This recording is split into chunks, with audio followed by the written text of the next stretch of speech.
Millions of carp vanished from the Mississippi River, and nobody can say what killed the grown ones. At Alton, Illinois, on the Mississippi itself, biologists cut open 65 blue catfish to see what they had been eating. 70% of them held adult Asian carp.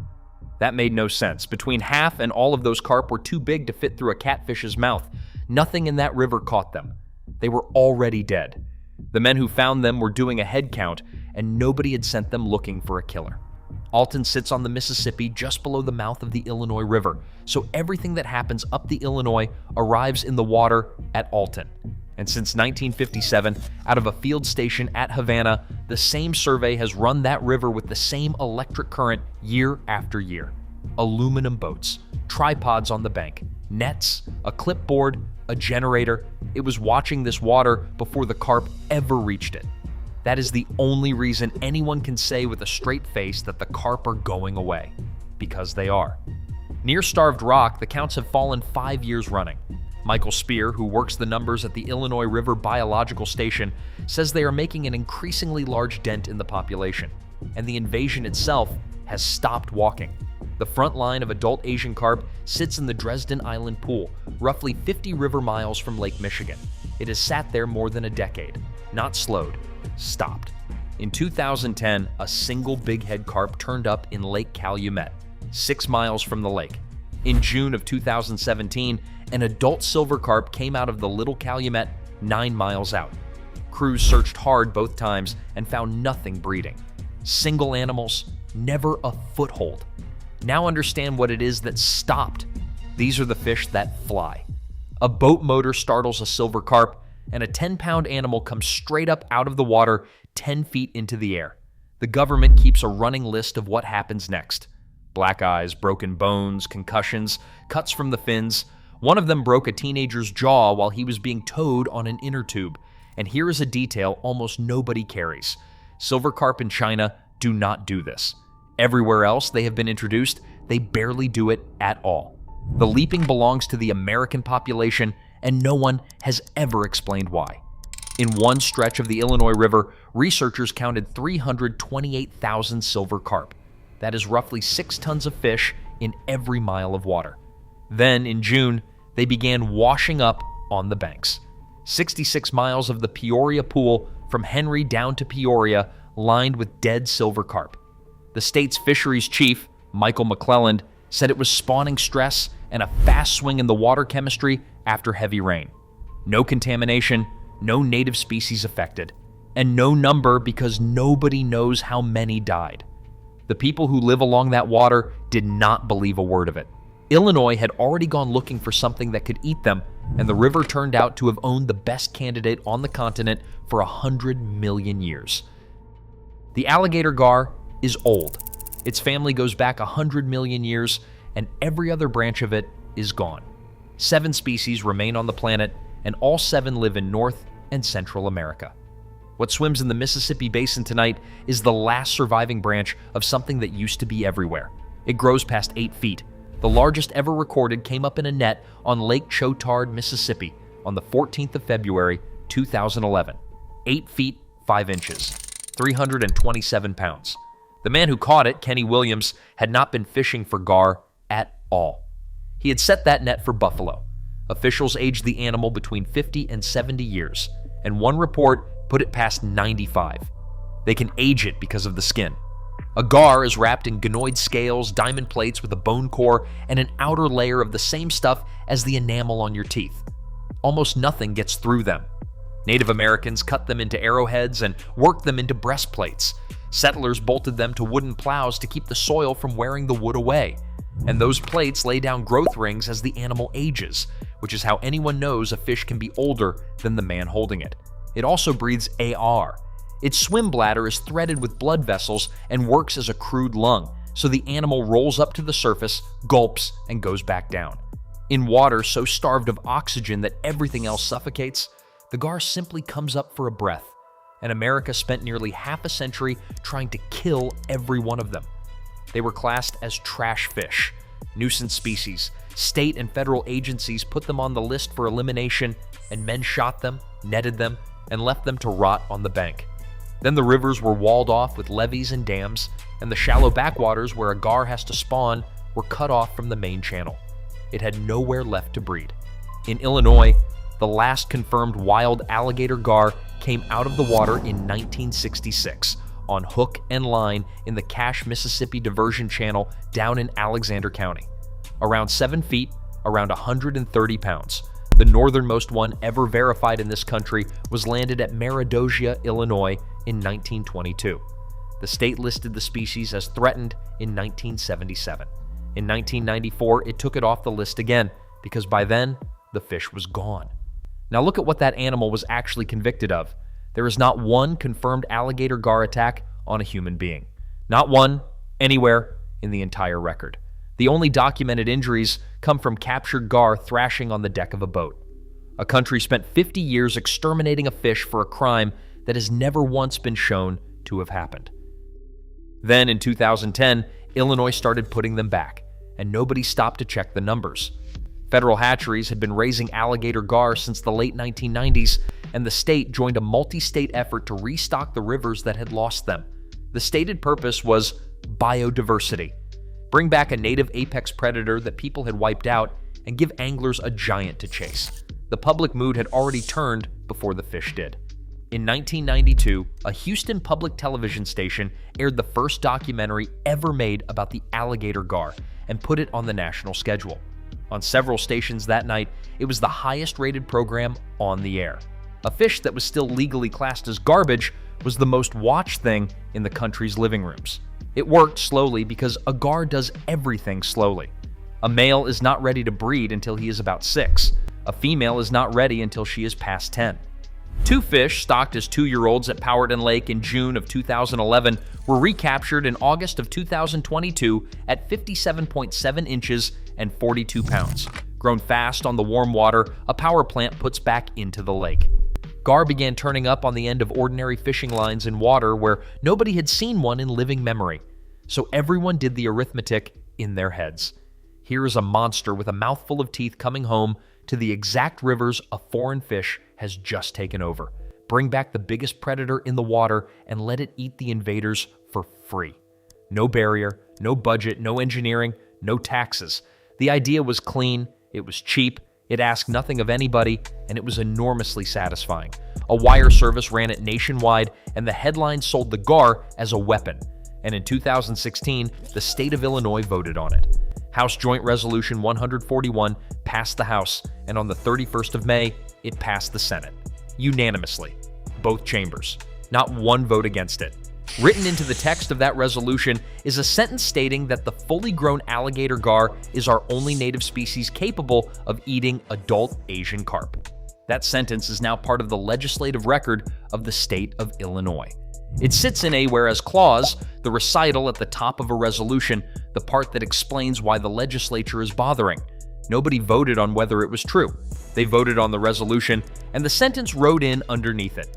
And one man had already been on television saying so, but the man who raised those gar had been saying the opposite for years, and nobody wanted it. His name was Dan Stevenson, and he ran the fisheries division of the Illinois Department of Natural Resources. His own crews raised those fish. His own crews put them in the water.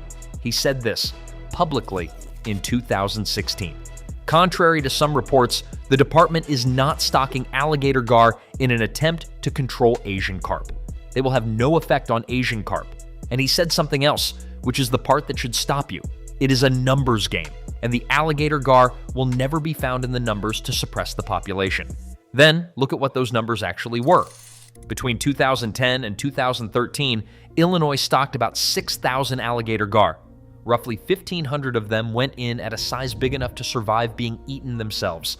Now hold 1,500 fish against a carp population counted in tons per mile of river. The harder ceiling is the mouth. A gar swallows its prey whole. It does not tear pieces off. So the size of its mouth sets a hard ceiling on what it can eat. And for a full-grown alligator gar, the biggest carp it can swallow is about 12.5 inches long. Stevenson spelled the consequence out.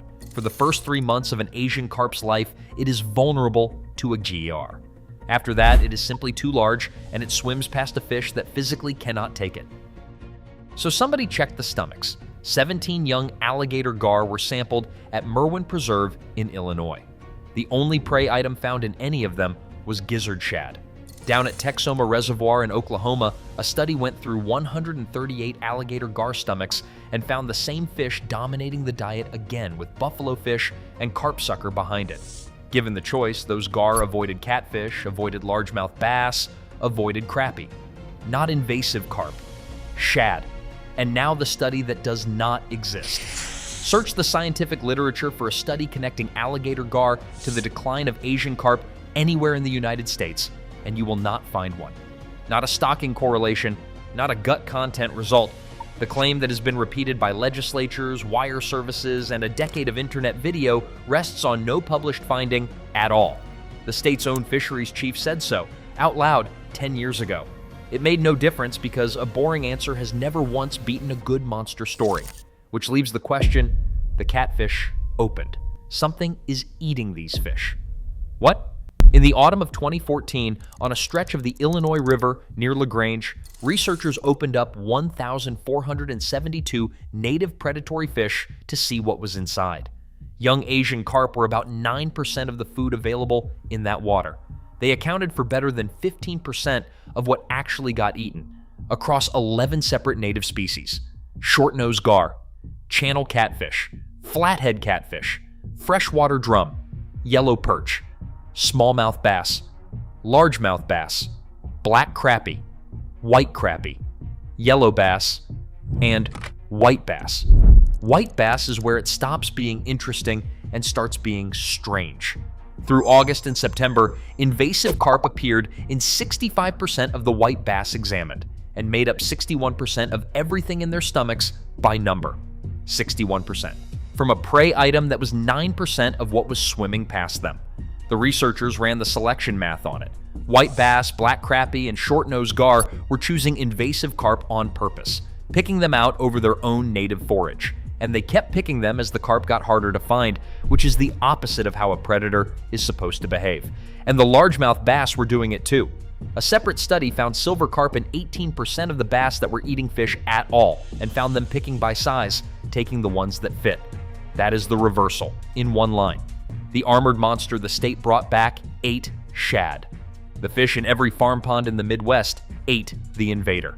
So the real predator of the Asian carp is not a prehistoric monster in armor plate. It is a panfish. It is white bass and crappie. It is the fish on the end of a 9-year-old's line on a Saturday morning at a public ramp. 11 ordinary native species doing it quietly, for free, for years, while the state legislature voted on a dinosaur. And it does not explain the catfish, because a white bass eats a carp in its first summer. A crappie eats a carp in its first summer. Not one of these fish can open its mouth around a grown silver carp, and the catfish at Alton were full of grown silver carp. Something is killing the adults, and nothing in these stomachs did it. Part of the answer is 50 men in boats, and the state had to try everything else first. They ran electricity through the canal. They poisoned water. Rotenone, the standard tool, kills every fish in the stretch it touches, the native ones included, which is why it works on a few hundred yards and never on a river. None of it moved the front. Subscribe because the thing that is actually emptying that river has never been caught doing it. What finally moved it was money. Illinois hired commercial fishermen, paid them the market rate for invasive carp, and added 10 cents a pound on top. That 10 cents is the entire mechanism. Every carp in the net became cash, so the men went hard. Around 50 million pounds have come out of the Illinois River. Statewide, close to 78 million. 16 million of that came out of the upper river between 2010 and 2024, which is exactly the water where the counts have fallen. 50 men under contract are doing it. You do not lift that with a rod. The crews use a technique the Geological Survey adapted from a method Chinese fish farmers built in the 1960s to harvest their own silver carp. Block nets divide the river into cells. Boats work each cell from behind with electrofishing gear and underwater speakers, driving the fish into a shrinking pen of netting until they are packed tight enough to lift the whole wall at once. In 10 days on the Starved Rock Pool, ending on the 6th of December, 2023. One operation took 750,000 pounds of silver carp. Two sounds move a school better than anything else. An amplified boat motor and a recording of industrial elevator doors slamming shut played over and over. Then they turned the fish against each other. Crews catch a carp, fit it with a transmitter, and put it back. Carp school, so the tagged animal goes straight home to the pack, and floating receivers ping when it passes. The crews follow the signal and net the whole crowd. A field lead in Minnesota called it exactly what it is. They use these fish as a trader fish. Winter aggregations found this way have been removed at up to 94% efficiency. Not everyone was impressed. In Kentucky, the federal version took 79,000 carp over 2 or 3 weeks for about $1 million. And a local commercial fisherman named Wade Robbins took 27,000 pounds out in 4 hours with a trap net and no subsidy at all. The county's top elected official wrote to Mitch McConnell about it. In December of 2021, federal officials ended the method in Kentucky waters, which raises the question nobody ever answers. Where do 78 million pounds of fish go? They are trucked to Peoria and turned into fertilizer. A plant at Beardstown renders them into fish oil, fertilizer, and cat and dog food. $600,000 federal dollars went into renaming the fish so people would eat it. In June of 2022, it became Carpi, short for copious, with 21 chefs and 14 processors signed on at launch. Sales rose. Nobody has ever published a tonnage. Illinois once signed a contract to ship 30 million pounds a year back to China for people to eat there instead, and the volume never went because nobody had built the processing to move it. A plant at Grafton was running 60,000 pounds a day into meal and oil until it was shut down over the smell. That is the prehistoric answer this country asked for. A truck, a rendering line, and a bag of fertilizer. But the nets still do not explain the front, because the front stopped moving before the harvest ever scaled up, and it stopped in one specific place. 50 miles below Lake Michigan, where the Des Plaines River meets the Kankakee, the water changes. Corey Susky, who studies these fish at the University of Illinois, described it in one line. There's a stark change in water quality at that point, and that is right where the invading front stops. So they went and looked inside the fish that were sitting at that line. In 2019, his laboratory sampled wild silver carp at the leading edge near Kankakee and compared them with carp from further down the river. The animals at the front had switched their detoxification genes on and their DNA repair genes off. Susky put it in plain language, their livers are working overtime, and it seems to be happening at the cost of their own repair mechanisms. In 2024, the laboratory ran the direct test. They trucked water out of the Chicago waterway, dropped young silver carp into it, and watched. The fish went sluggish almost immediately, and while they were moving less, they were burning more energy than the controls. Native golden shiners in the same water showed no significant change at all. A follow-up in 2025 found the response firing in the olfactory rosette, which is the tissue a fish smells with. The picture the work points to is that they can smell the city and they will not swim into it. Now go back 126 years because the same decision made the door and the lock. There was no route from the Mississippi Basin into the Great Lakes. There was a low divide near Chicago, and it had held since the ice left. In 1900, the city cut through it. It reversed the flow of its own river and dug a sanitary and ship canal so that its sewage would run away from its drinking water and down into the Mississippi instead.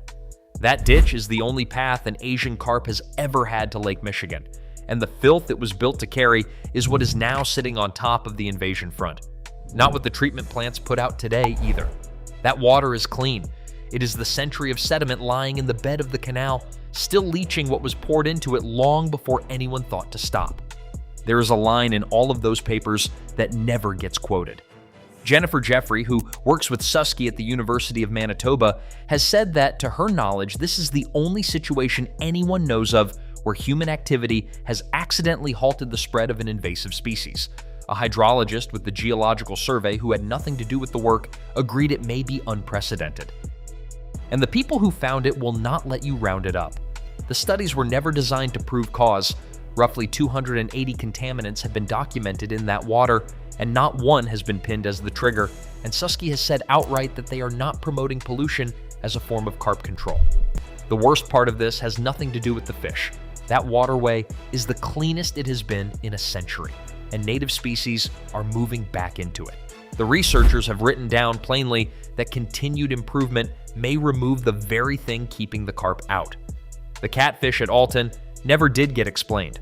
A mortality study in 2025 put their yearly death rate far above the lightly fished river next door and credited commercial fishing and, in the author's own words, other unknown sources.